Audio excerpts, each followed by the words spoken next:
मो सब सका सका फोन कला सब धोसा खावा आस तो मुझे आसी पहुँची जाए मार्केट उपर तो मो सब धोसा दुकान ठिया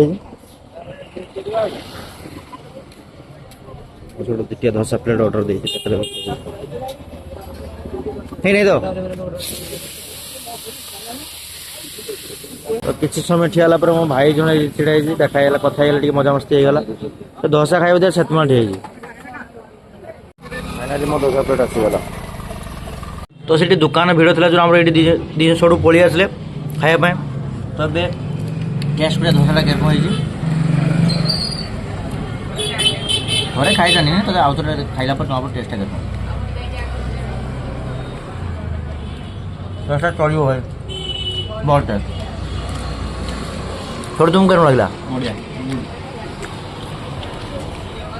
तरकारी और चटना भी भल है चटनी मैं खाइबी तुम्हें खाई दियो मु चटनी खाइनी तुम्हें अरे बालू चटनी खाई तो भल ना ना तुम्हें खाई चलो ठीक है खाई कि